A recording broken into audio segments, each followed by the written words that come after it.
Algunas escenas de este programa han sido recreadas.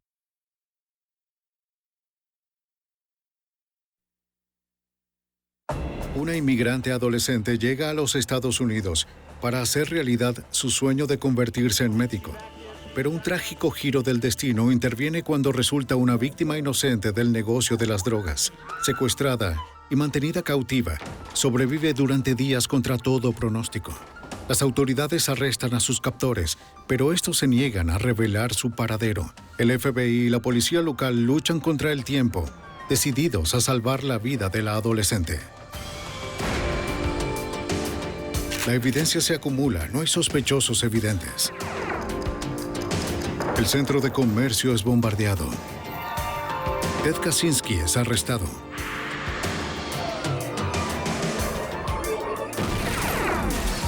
Fugitivo a un prófugo.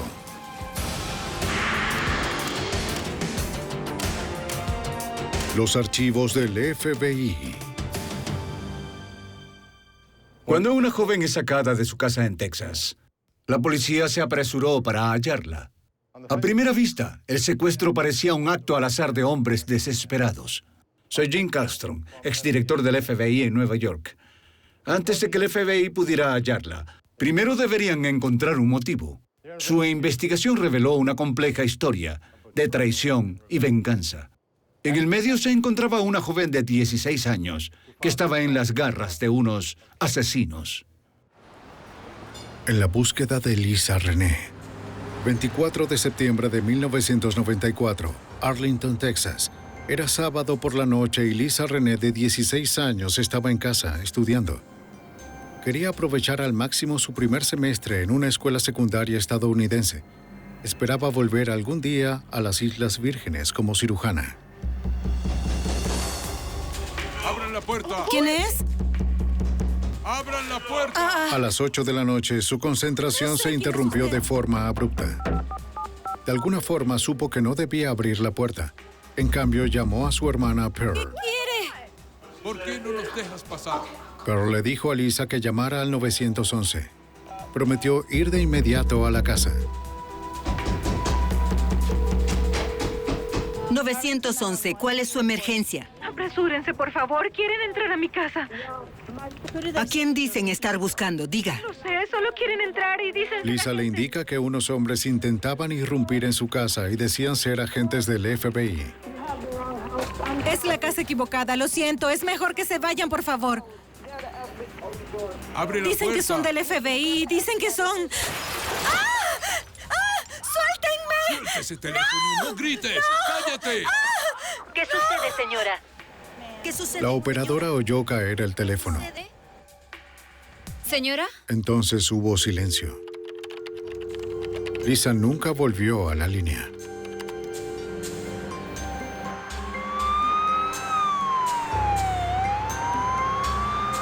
Mientras la policía de Arlington, Texas, respondía a la llamada del 911, Lisa desaparecía en la noche.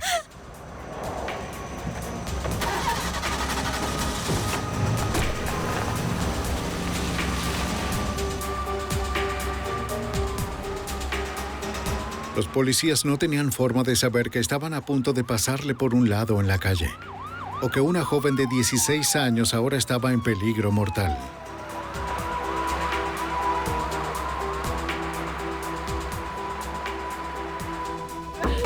Un momento, tranquila. La policía estaba en la escena con la hermana de Lisa, Pearl, cuando el detective John Stanton llegó. Tranquila, señorita, tranquilícese. Necesito hacerle unas preguntas. Como veterano de la policía de Arlington, el detective se haría cargo de la investigación. Desde la llamada inicial al 911, esto parecía un secuestro muy serio. Los operadores del 911 pensaron que había algo sucio involucrado, así como mucha violencia. Tranquila, dígame qué El ocurrió. detective necesitaba saberlo todo y rápido. Las primeras horas en un caso de secuestro son cruciales. Pearl les contó a los oficiales todo lo que sabía. Estaba en el trabajo cuando su hermana Lisa llamó para decir que algunos hombres intentaban irrumpir en el apartamento.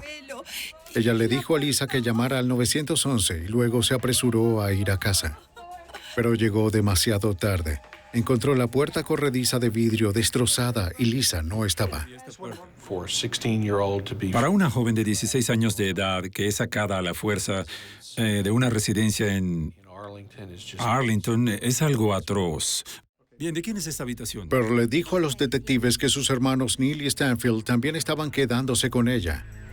Así que ellos Los habían desalojado de su propio apartamento por su presunta participación en la venta de drogas. Pearl explicó que su familia provenía de las Islas Vírgenes de los Estados Unidos. Ella y sus hermanos habían venido a Norteamérica primero. Lisa había llegado a tiempo para comenzar la escuela. Tiene que encontrarla. Es una estudiante sobresaliente. Los investigadores revisan el apartamento esperando encontrar una pista sobre las identidades de los secuestradores. No encontraron huellas ajenas al apartamento. Quizás los secuestradores eran conocidos por la familia. ¿Puede llamarlos? El detective pidió hablar con los hermanos de Pearl, pero estaban de regreso de un festival musical en Houston. Sí, ¿qué ocurre? El detective le dijo a Pearl que los contactara por el teléfono celular. Dudo que tengas algo que ver con espere. eso. Estaban a unos 80 kilómetros del apartamento cuando el detective Stanton los contactó. Cuando hablé con los hermanos, hablé con Stanfield primero. Stanfield me dijo que no conocían a nadie que quisiera secuestrar a su hermana, que no le debían dinero a nadie, que no se trataba de ningún tipo de negocio de drogas, que no estaban involucrados en nada relacionado con drogas. Muy bien. Por más que Pearl René se esforzaba en ayudar, el detective creía que sus hermanos tenían las respuestas que estaba buscando. Pero sin su ayuda tendría que identificar a los captores de Lisa de la manera difícil. A medida que pasaban los preciosos minutos, los técnicos forenses registraban todo el apartamento en busca de pistas adicionales. Recogieron vidrio de la puerta corrediza rota y muestras de cabello y fibra. Buscaron huellas dactilares, pero concluyeron que los secuestradores habían usado guantes. Incluso este pequeño detalle preocupó a los detectives. Eso indicaba que Lisa René estaba en manos de criminales experimentados. Si el detective Stanton tenía esperanzas de encontrar viva a Lisa, sabía que iba a requerir mucha ayuda. Debíamos echar mano de todos los recursos disponibles. Y eso incluía personal adicional o el uso del FBI. Debíamos usar todo lo que nos sirviera como recurso. Agentes especiales de la agencia residente del FBI en Fort Worth se unieron a los detectives en la escena. Al agente especial Kenneth Bersano le preocupaba que los secuestradores se hubiesen identificado como agentes del FBI. Pero resultó que no había ningún agente del FBI en la escena, ni ninguna otra investigación conjunta en curso en ese vecindario. Los vecinos informaron haber visto a 4 jóvenes afroamericanos merodeando por el complejo de apartamentos antes del secuestro. Llevaban ropa de camuflaje y conducían un Cadillac color champán. El ambiente en la escena del crimen era tenso. A la hermana de Lisa René le angustiaba no haber estado allí para ayudar a su hermana. Y también a los residentes del complejo les preocupaba que una joven pudiera ser secuestrada de un complejo de apartamentos con esa facilidad. El hecho de que Lisa René era menor de edad y de que sus secuestradores se hicieran pasar por agentes federales le dio jurisdicción al FBI sobre el caso. Trabajarían en conjunto con la policía local.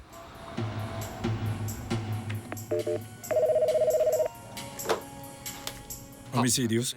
El detective Stanton trabajó toda la noche hasta la mañana. Sí, ¿qué sucede? A tempranas horas del 25 de septiembre recibió una llamada de los hermanos de Lisa. Habían ubicado un Cadillac de color champán en las cercanías de Irving, el mismo que los residentes habían descrito en el complejo. Fue un dato inusual. El hecho de que, habiendo llegado apenas a Arlington, los hermanos hayan conducido de manera misteriosa hasta una residencia en Irving, Texas, que está a cierta distancia de Arlington, y que de esa misma manera encontraran un Cadillac que encajaba con la descripción general, pensamos que era muy curioso. Informaron que el Cadillac estaba estacionado frente a una residencia. Si los hermanos de Lisa sabían algo más sobre el secuestro de su hermana, no se lo habían dicho a la policía. El detective Stanton y el agente especial Bersano acudieron de inmediato a la residencia en Irving. La policía de Irving ya estaba allí. Cuanto antes descubrieran dónde tenían retenida a Lisa, más posibilidades tendrían de encontrarla viva. Tal como habían indicado los hermanos de Lisa, el Cadillac estaba estacionado al frente. El capó está frío. Tocamos el vehículo para comprobar si lo habían movido o si había sido conducido antes, según al calor en el capó. También iluminamos el interior del vehículo con nuestras linternas para ver si la víctima había dejado algún artículo. Una mujer abrió la puerta. Explicamos por qué estábamos allí, que éramos del Departamento de Policía de Arlington, del FBI, que nos gustaría hablar con ella sobre el secuestro de una joven de 16 años. Preguntamos si podíamos echar un vistazo en su casa para ver si la joven que fue secuestrada se encontraba allí. La mujer dijo que ella y su esposo eran los dueños del Cadillac, pero que él no estaba en casa, pues trabajaba en el turno de noche.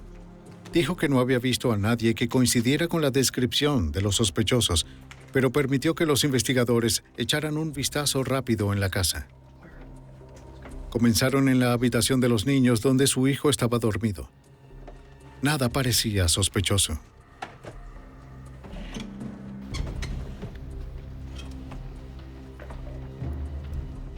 En otra habitación despertaron a una mujer que dormía en una cama matrimonial.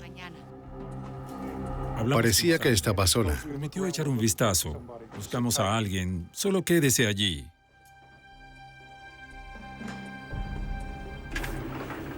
En el pasillo, los investigadores notaron unas escaleras que iban a un ático.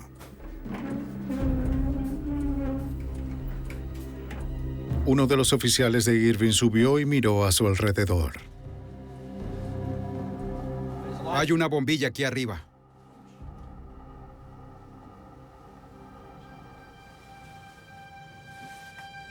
Revisó entre las cajas y otros artículos, pero no vio a nadie allí. No veo nada aquí. No teníamos un motivo real para realizar una búsqueda exhaustiva en la residencia. Buscamos, por supuesto, cualquier indicio de que alguna persona haya sido secuestrada en lugares donde alguien pudiera ocultar un cuerpo humano, solo para estar algo seguros. Los investigadores se retiran, aún con sospechas, pero sin una orden judicial no podían realizar una búsqueda más exhaustiva.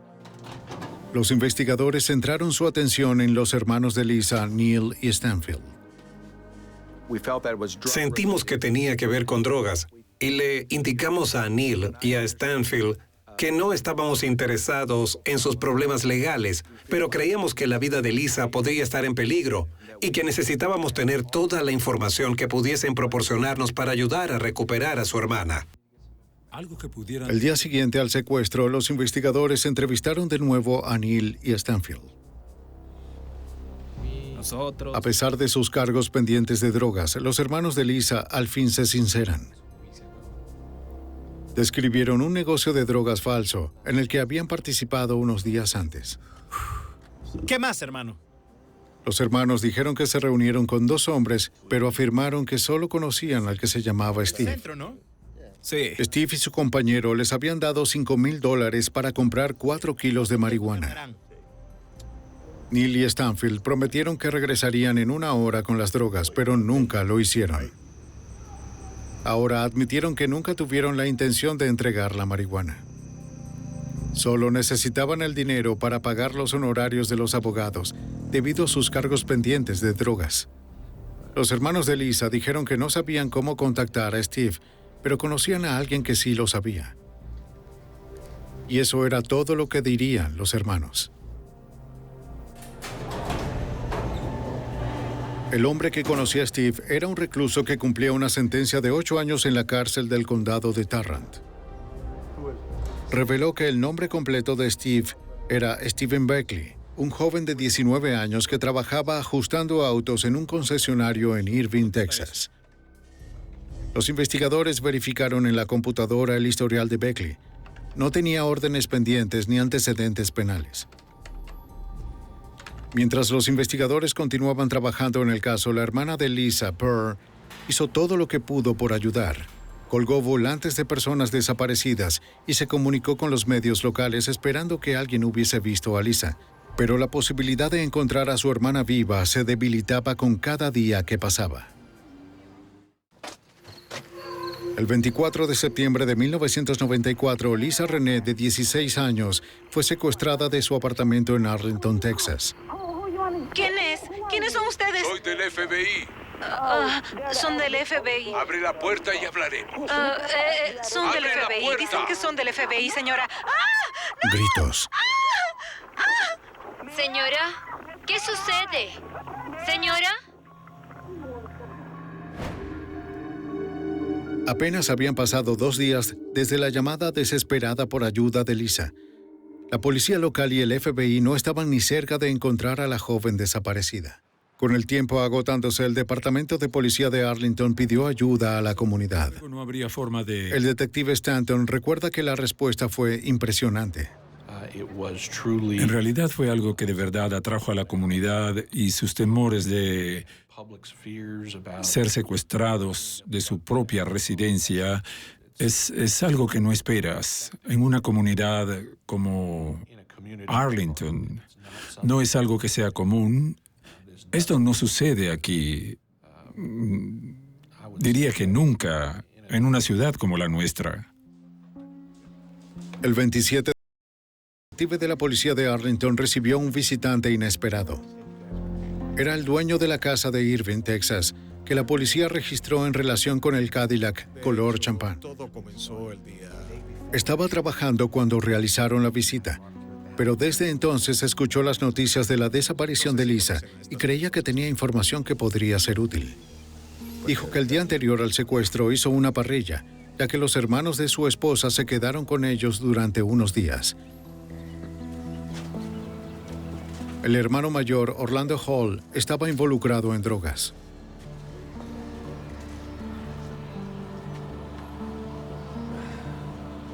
Su hermano menor, Demetrius Hall, compartía el mismo interés. Y su amigo Stephen Beckley se les unió. Cuando el esposo nos dijo que los hermanos Hall estaban vestidos con ropa de camuflaje, se dio cuenta de que, luego de escuchar las noticias, sus cuñados muy bien podrían estar conectados con el caso de secuestro. Algo más había despertado las sospechas del hombre. Una de sus vecinas dijo que vio a varios jóvenes conducir hasta la casa en su Cadillac. En ese momento, él y su esposa habían salido a cenar usando un auto diferente. Pero las llaves del Cadillac las dejaban en la sala, por lo que era posible que los hermanos de su esposa lo tomaran prestado. El hombre dijo que nunca confió en los hermanos Hall. Ambos cumplieron condenas en Arkansas por cargos de drogas. Ven aquí. Y al visitar a su hermana en Irving, Texas, violaron su libertad condicional. ¿Qué hacen? Apaguen eso, vamos. Lo que sea no está bien. El hombre sintió que estaban tramando algo nuevo, pero no sabía qué. Añadió que los hermanos Hall ya no se quedaban en su casa. La noche del secuestro, solo Orlando durmió en la casa, pero voló a Arkansas temprano a la mañana siguiente, planeando quedarse con amigos en la ciudad de El Dorado. El detective sospechaba que Orlando probablemente se había unido a otros allí. Contactó a la policía de El Dorado, Arkansas. Los investigadores descubrieron que Demetrius Hall, de 19 años, estaba en libertad condicional por posesión de cocaína con intención de distribuirla. Su hermano mayor, Orlando Hall, estaba en libertad condicional por el mismo delito. Su historial también incluía arrestos por asalto agravado y porte de un arma. Cuando hablé con la gente de El Dorado, estaban al tanto de la familia Hall. De hecho, me proporcionaron información sobre los hermanos Hall antes de que yo pudiera darles la información sobre ellos. Eran bien conocidos por la policía en la comunidad. Más tarde ese día, los investigadores obtuvieron una orden para registrar más a fondo la casa de Irving, Texas, donde se quedaron los hermanos Hall. Recorrieron la casa en busca de cabello, fibras, sangre huellas dactilares y cualquier otra cosa que pudiera estar relacionada con el crimen. El agente especial del FBI, Garrett Floyd, recuerda su hallazgo más significativo. En la habitación de los niños encontramos un bate de béisbol de recuerdo en miniatura. Cuando levantas un objeto y observas vidrio incrustado en él, sabiendo que la ventana del panel deslizante era de vidrio, entonces tomas una decisión en el lugar y piensas que esa evidencia es parte de la escena del crimen. Las pruebas de laboratorio determinarían si su corazonada era correcta. En un contenedor de almacenaje encontrado en el armario de un dormitorio, los investigadores descubrieron una camisa tejida verde con fibras aislantes en ella. Lo colocaron en bolsas para su posterior análisis.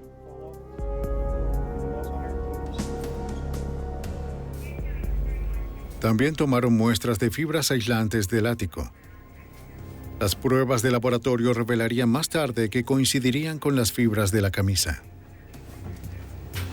También encontraron un par de pantalones de camuflaje en el ático.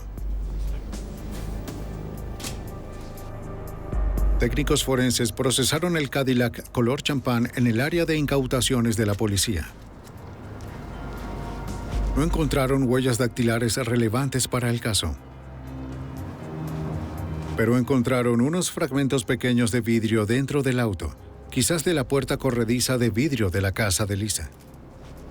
Enviaron los fragmentos al laboratorio para su análisis. Mientras esperaban los resultados, los agentes obtuvieron órdenes de arresto para los hermanos Hall y su amigo Stephen Beckley, ya que tenían suficiente para establecer una causa probable. Pero aún no encontraban a Lisa Renee. El agente Floyd continuó trabajando sin descanso, sabiendo que con cada hora era menos probable que la encontraran viva.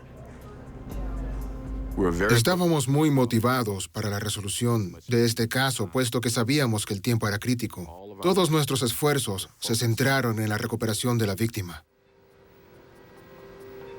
Los investigadores esperaban poder seguir el rastro de Lisa, un rastro que terminaba con vidrios rotos. Los técnicos compararon los fragmentos de vidrio del automóvil y los incrustados en el bate de béisbol con las esquirlas recolectadas de la casa de Lisa. En el laboratorio del FBI en Washington, D.C., el agente supervisor especial y examinador forense Bruce Hall intentó confirmar que todo el vidrio provenía de la misma puerta corrediza de vidrio. Aquí podemos observar que Los técnicos examinaron el vidrio incrustado en el bate de béisbol.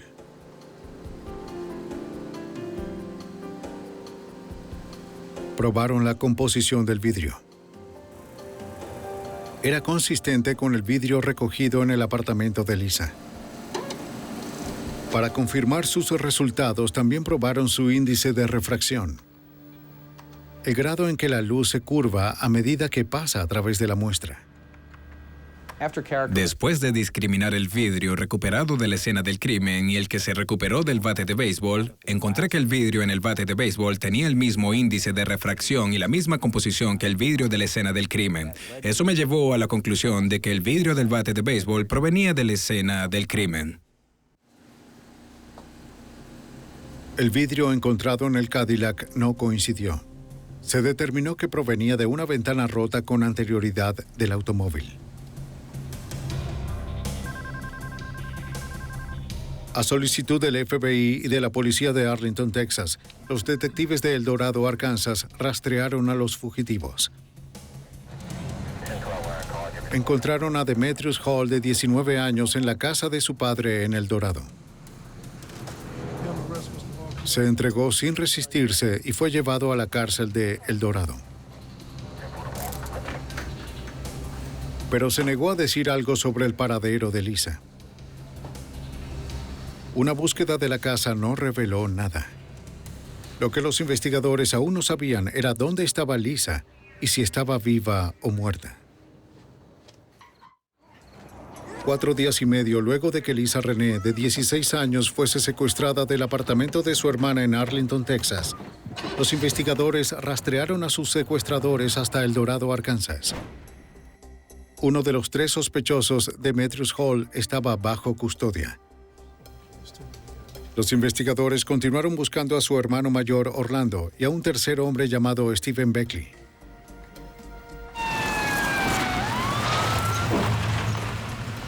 Esa tarde, la policía encontró a Stephen Beckley en la casa de un amigo. Los oficiales ni siquiera tuvieron que golpear la puerta. Beckley salió y se entregó.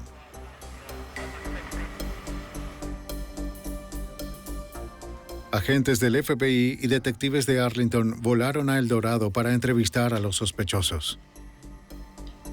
Stephen Beckley fue poco colaborador.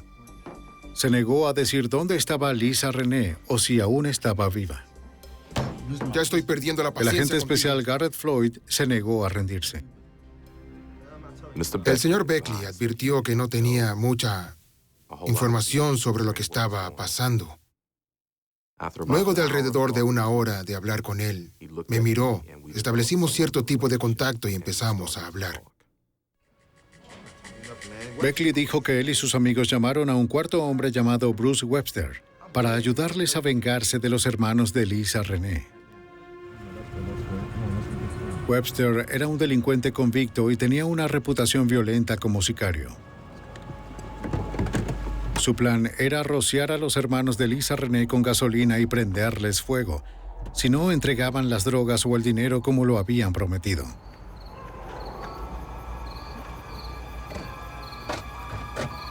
Cuando los hombres llegaron al apartamento de Lisa Renee, sus hermanos no estaban en casa. No dispuestos a irse con las manos vacías, decidieron secuestrarla. Beckley dijo que él y los otros 3 llevaron a Lisa a la casa en Irving, Texas, donde se quedaban Demetrius y Orlando. Trasladaron a la adolescente del Cadillac al Ford Escort de Beckley. ¡Sácala del auto!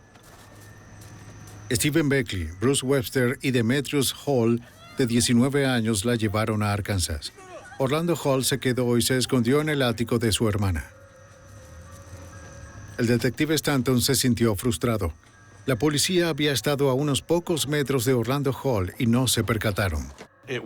No fue sino hasta más tarde que supimos, después de haber puesto a algunas personas bajo custodia, que Orlando había estado escondido en el aislamiento del ático mientras estábamos abajo hablando con la señora de la casa. Beckley dijo que durante las 4 horas de viaje a Arkansas, él y los otros 2 se turnaron para violar a Lisa Renee. Cuando llegaron a Arkansas esa noche, Webster rentó una habitación de motel en Pine Bluff. A Lisa la mantuvieron atada y amordazada en el baño. Estoy tratando de encontrar... Los agentes obligaron a Beckley a decirle si la joven aún seguía con vida y dónde estaba. Cada minuto contaba si pretendían salvar su vida. Pero Beckley no decía nada. Afirmó que tenía miedo de hablar mientras Bruce Webster estuviese suelto. Él anda suelto por ahí. En su mente, pensaba, creía, sabía que Bruce Webster lo mataría a él o a cualquier otro si revelaban la información sobre lo que había ocurrido con Lisa Renee.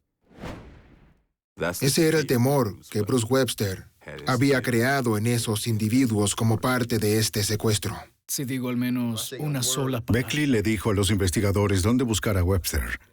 El ex convicto aún podría estar en el motel en Pine Bluff, donde habían retenido a Lisa Renee hacía 4 días. Los investigadores se dirigieron al motel para enfrentar a un hombre que Beckley había descrito como un violento asesino a sueldo. Pine Bluff estaba a 140 kilómetros de El Dorado. Los agentes hablaron con la encargada para confirmar la historia de Beckley. Esperaban encontrar a Webster allí, así como a Lisa Renee. Al entrevistar a la encargada, pudimos determinar que Bruce Webster se había registrado en ese motel y que mientras se registraba, una joven intentaba salir del auto y que Bruce se dirigió a los demás ocupantes del auto y dijo, «Vuelve a poner esa perra en el auto». Bruce Webster y sus compañeros se dirigieron a la parte trasera de la propiedad y entraron en la habitación. La encargada también recordó ver a otros 2 hombres negros en el auto, pero ella no pudo distinguir sus caras. Nadie dijo nada. Mostró a los investigadores la hoja del registro del 25 de septiembre. Webster había estado en la habitación 513. La habitación se alquiló y limpió varias veces luego de que los hombres se marcharan. Las posibilidades de encontrar alguna evidencia útil eran escasas. Se llamó a un equipo de respuestas de emergencia del FBI. El agente y el detective continuaron interrogando a Beckley. Le pidieron detalles sobre lo que sucedió en la habitación, esperando que se quebrara y les dijera dónde estaba Lisa ahora. Una vez que llevamos al señor Beckley a ese motel de Pine Bluff, se estableció una urgencia cuando pensamos que aún estaba viva, porque el señor Beckley nos aseguró que la última vez que la vio estaba viva y que estaba en este motel. Beckley le contó a la policía que los hombres violaron a Lisa varias veces en el baño. El resto del tiempo, la habían mantenido encapuchada con una bolsa de papel sobre su cabeza. Durante su segunda noche en el motel, los secuestradores fueron casi descubiertos. Un guardia de seguridad llamó a la puerta. Buenas noches, señor. Tuve una queja sobre... La recepcionista le pidió al guardia de seguridad residente que vivía allí revisara la habitación para ver si todo estaba bien. El guardia de seguridad revisó la habitación y no vio a Lisa René dentro de la habitación. Stephen Beckley advirtió que si la hubiese visto, iba a matar al guardia de seguridad. Beckley y los demás temían que el guardia pudiera regresar. El motel ya no era un lugar seguro para esconderse. Cuando el secuestrador contó su historia, los técnicos forenses trabajaron para confirmar que Lisa, de hecho, había estado en la habitación. Pero después de horas de arduo trabajo, aún no tenían pruebas de que Lisa hubiera estado allí o de que aún estuviese viva. 6 días después de que Lisa René, de 16 años, fuera secuestrada de su apartamento en Arlington, Texas, el FBI no estaba más cerca de encontrarla a ella o a los 2 sospechosos restantes. Aunque los investigadores no habían encontrado evidencia que indicara que Lisa había estado en la habitación de un motel en Pine Bluff, el secuestrador confeso Stephen Beckley les aseguró que sí. El técnico forense Joel Stephenson del Departamento de Policía de Arlington, Texas, estaba decidido a encontrar algo que corroborara la historia de Beckley. Entramos sabiendo que quizá habían ocurrido agresiones sexuales en esa habitación del motel. Múltiples agresiones sexuales.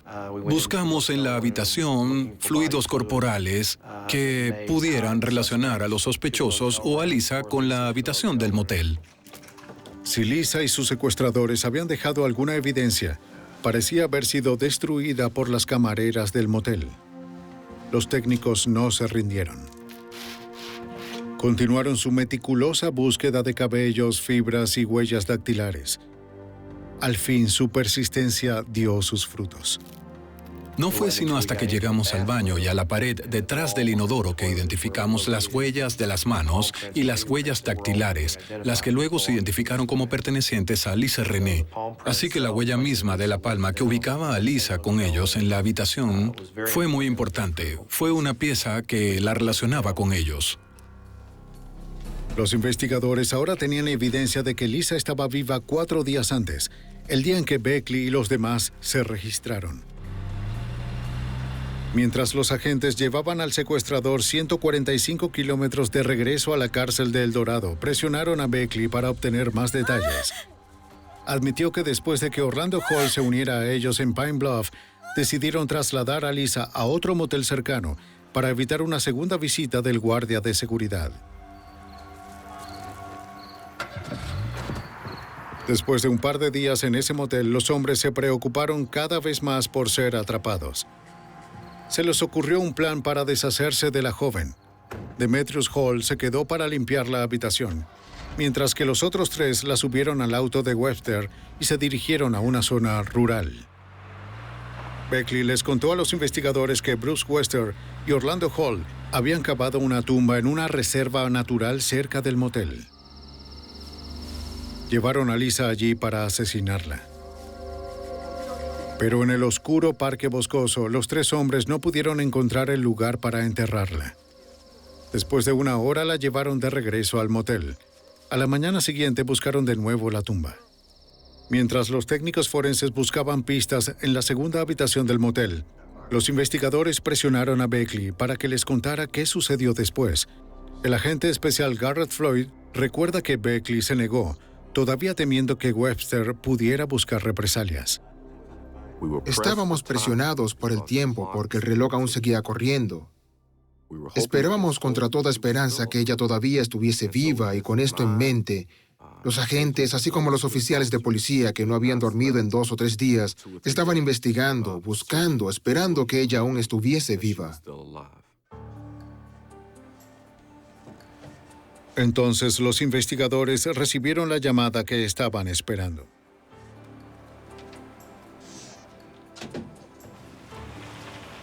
El equipo de respuesta de emergencias del FBI que trabajaba en el segundo motel vio a Bruce Webster detenerse en su auto. ¡Manos arriba, fuera del auto!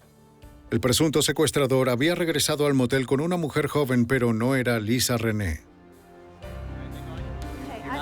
Una breve entrevista reveló que no estaba relacionada con el crimen de ninguna manera. Estará bien, ¿sí? Solo voy a llamar. Había conducido hasta el estacionamiento. Nuestros oficiales y los agentes del FBI lo confrontaron. Él se identificó como Bruce Webster, dio la información de la fecha de nacimiento, llevaba una pequeña bolsa de lo que parecía ser marihuana en el bolsillo. Le preguntaron si podíamos registrar su vehículo. Permitió que los oficiales registraran su vehículo que había conducido. Dentro del vehículo, los agentes encontraron 2 armas. Acusaron a Webster de posesión de armas y marihuana y lo llevaron a la cárcel del condado de Garland en Hot Springs, Arkansas. El auto fue procesado por otras evidencias. No encontraron rastros de la joven desaparecida. Y cuando nos comunicaron por radio que estaba bajo custodia, nosotros, el detective Ford y yo, volvimos y entrevistamos a Bruce Webster. Declaró que no sabía nada, que no había hecho nada malo, que solo regresaba a la habitación de su motel. Mientras el agente Floyd continuaba presionando a Webster para obtener respuestas, el último de los fugitivos, Orlando Hall, se entregó. Orlando Hall,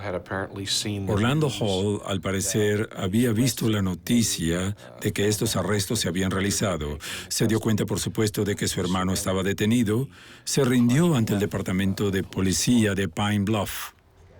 Con los 4 sospechosos ahora bajo custodia, los agentes esperaban que uno de ellos revelara dónde los investigadores podían encontrar a Lisa Renee. La entrevista con Bruce Webster, el hombre que había sido contratado para llevar a cabo el asesinato, continuó durante la noche, pero dijo poco. El agente Floyd creía que Webster tenía las respuestas que buscaban. En principio, la única información que el señor Webster proporcionó fue su nombre, el hecho de que no había hecho nada y el hecho de que quería irse a dormir. Para él no era nada. Ella no era nada. La esperanza de los agentes de encontrar a Lisa con vida se estaba desvaneciendo. Necesitaban hacer hablar a alguno de los sospechosos y debían hacerlo rápido. 6 días después de que una joven fuera secuestrada de su apartamento en Arlington, Texas, los investigadores presionaron a sus presuntos secuestradores para obtener información. Una pequeña fiesta. Hasta ahora, el presunto asesino a sueldo, Bruce Webster, no había revelado nada a los investigadores. Pero la persistencia del agente especial Garrett Floyd al fin dio sus frutos. Webster al final admitió que Lisa estaba muerta. Se sintió como un tremendo martillo cayendo sobre ti. Habíamos rastreado a esta joven de Arlington, Texas, a Pine Bluff, Arkansas, más de 320 kilómetros, con la única esperanza de encontrarla viva y no lo hicimos. Fue como si toda la esperanza y toda la energía la hubiesen sacado de nosotros. Webster retomó la historia donde su cómplice Stephen Beckley la dejó. Cuando regresaron al parque con Lisa, localizaron la tumba que habían cavado el día anterior. Los temores del detective John Stanton se habían hecho realidad. La realidad se estableció en ese punto, que no íbamos a encontrarla viva que no íbamos a poder salvarla, íbamos a llegar demasiado tarde. Quédate junto al auto, vigila. Webster dijo que solo 2 de sus cómplices, Orlando Hall y Stephen Beckley, llevaron a Lisa de regreso al parque. El cuarto secuestrador, Demetrius Hall, se había quedado para limpiar la habitación del motel y limpiar las huellas dactilares. El presunto asesino dijo que no estaba con los demás cuando mataron a la joven. Webster dijo que regresó al auto para actuar como vigía. Desde el auto, la tumba estaba demasiado lejos como para haber visto el asesinato. Ahora que Webster estaba bajo custodia, los agentes decidieron ver si Beckley corroboraba su historia. El agente Floyd sintió que Beckley sabía mucho más de lo que había dicho. Y los tomó y me miró y dijo, bien, no les dije todo. ¿Entienden? Mentí. Y les dije, sí, sé que no me contaste todo. No mentiste, pero no me dijiste todo. Pobre chico. Y me dijo, tienes razón. Entonces Steve Beckley comenzó a llorar. Y Stephen Beckley me dijo que estaba muerta, que estaba enterrada en ese bosque y que debíamos ir a buscarla. Y dije, iremos por ella. Pongamos tu historia en papel y vamos a buscarla. Es un hombre loco. Beckley dijo que, a pesar de la historia de Bruce Webster, este asesino a sueldo sí había estado involucrado en el asesinato. Nos contó que la tumba tenía casi 2 metros de profundidad y que cuando ella fue a la tumba, Bruce Webster, Orlando Hall y él, Stephen Beckley, llegaron a la tumba, Oye, aquí es. que ella vio la tumba. ¡Vamos! Entonces comenzó a correr en un esfuerzo por escapar. ¡Vamos! ¡Apresúrate! ¡Ven aquí! ¡Ven aquí! ¡Vamos! Y que la golpearon con una pala y le hicieron una marca a un árbol cercano. Que él, Beckley, se preocupó y tuvo miedo y corrió de vuelta a la calle para ver si el camino estaba despejado, tal como Bruce Webster le dijo que lo hiciera. Para cuando él regresó, estaban enterrándola.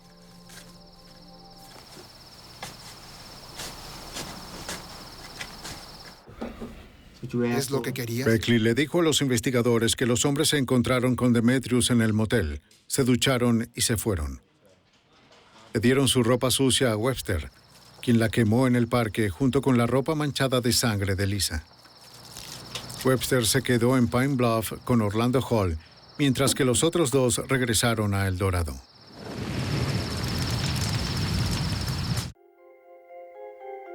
El agente volvió a entrevistar a Webster esperando que la confesión de Beckley le diera cierta ventaja. El agente le indicó que Beckley lo había ubicado en la escena del crimen y mencionó el parque donde el cuerpo había sido enterrado. Entonces, eso fue como una explosión. Afirmó que no sabía nada de nada. Lo último que le dije fue, todos los demás me han dicho lo que ha sucedido.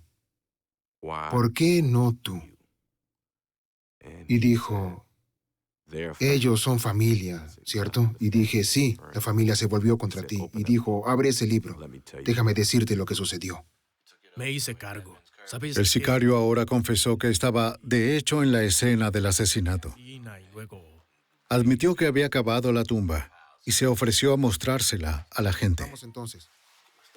Así que a mitad de la noche, condujimos hasta Pine Bluff y dije que necesitaba todas las linternas, oficiales y agentes disponibles, que la encontraríamos esta noche.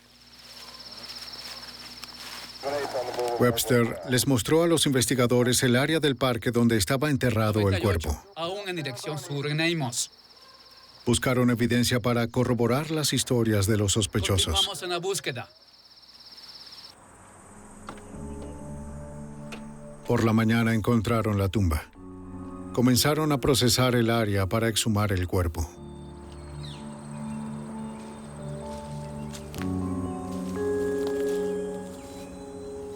El sitio era como lo había descrito el sicario, justo debajo de un árbol dañado cercano a la tumba.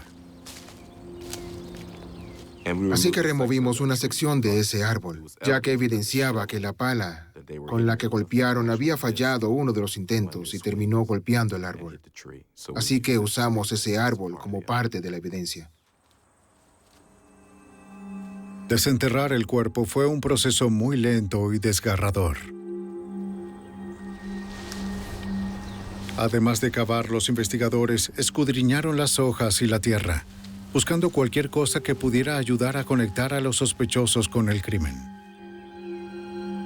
Joel Stephenson de la policía de Arlington, Texas, recuerda el momento en que su arduo trabajo en definitiva dio sus frutos. Hicimos contacto con el cuerpo de Lisa a cerca de 60 centímetros bajo la superficie exterior del terreno. Y luego comenzamos a verla y, de hecho, excavando alrededor del cuerpo desde ese punto de vista hasta un nivel de 1,20 metros. Esto se prolongó por cerca de 5 horas y media. Fue lo que nos tomó extraerla por completo de la tumba.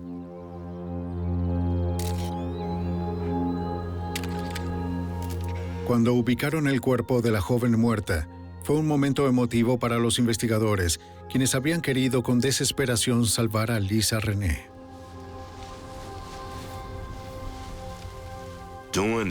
Durante el tiempo en el que exhumábamos su cuerpo, uno de los agentes del equipo de respuesta de evidencia, sin querer, raspó una de sus rodillas. El agente colapsó. Y también yo. Porque ahora sabíamos que estaba muerta. Esa semana que estuvimos tratando de localizarla había resultado en su recuperación, pero no en su recuperación real, pues ya no estaba viva. El forense trasladó el cuerpo de Lisa al Laboratorio Estatal de Arkansas en Little Rock, donde llevaron a cabo su autopsia. Tenía marcas de ligaduras en los brazos, heridas defensivas en las manos, hematomas en gran parte de su cuerpo y profundas laceraciones en la parte posterior de la cabeza. Pero se determinó que la causa de su muerte fue asfixia, junto con un traumatismo contundente en la cabeza. El forense sospechó que los atacantes de Lisa la dejaron inconsciente con la pala y la enterraron con vida. Cuando descubres que estuviste tan cerca de salvar de alguna forma a esta víctima de secuestro, de terminar muerta, como resulta doloroso porque desearías poder retroceder en el tiempo y hacer algo diferente a lo que hiciste. Pero bajo las condiciones que teníamos y la información con la que contamos para trabajar, sentimos que lo hicimos lo mejor que pudimos.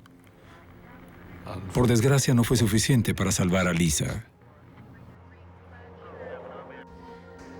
Los 4 secuestradores de Lisa fueron juzgados poco después de que su cuerpo fue encontrado. Demetrius Hall se convirtió en testigo del Estado y aceptó un acuerdo de 25 años.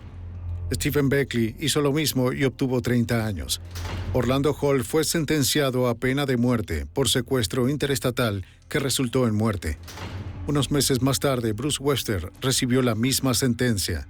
Ambos fueron enviados al corredor de la muerte en la penitenciaría de los Estados Unidos en Terre Haute, Indiana.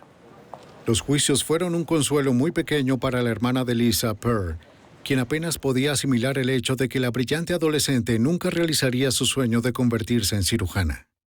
Pensé que me sentiría mejor, pero en realidad no, porque esto no va a traer a Lisa de vuelta. Lo único que hubiese sido mejor es si Lisa estuviera aquí hoy, pero ella no regresará.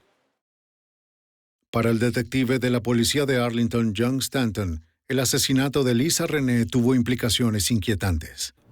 Solo se demostró el hecho de que a las personas pueden ocurrirle cosas que no tienen ninguna relación con actividades delictivas. Nadie está exento de la posibilidad de que, sin ninguna razón real, se les coloque en una posición en la que su vida esté en peligro. Y Lisa Renee es un claro ejemplo de alguien que, durante los años que llevo haciendo esto, de hecho es quizá la víctima más inocente de los casos en los que he trabajado. Y esto es algo que todos deberíamos recordar, que incluso si eres una víctima inocente, sigues siendo una víctima. Para el agente especial Garrett Floyd y los investigadores, el caso fue personal. Tengo una hija que tenía una edad cercana a la de Lisa René. Y creer que alguien podría tomar a un hijo, a una joven, y hacerle las cosas que le hicieron y luego matarla, sin ningún respeto por la vida, lleva esa imagen de padre en mí a un nivel diferente. Porque amamos a nuestros hijos y sabemos que tenemos que cuidarlos y mantenerlos alejados de cualquier peligro. Y un sábado por la noche, si mi hija está haciendo la tarea y yo voy a la tienda, podrían entrar a mi casa, tomar a mi hija y hacer lo mismo.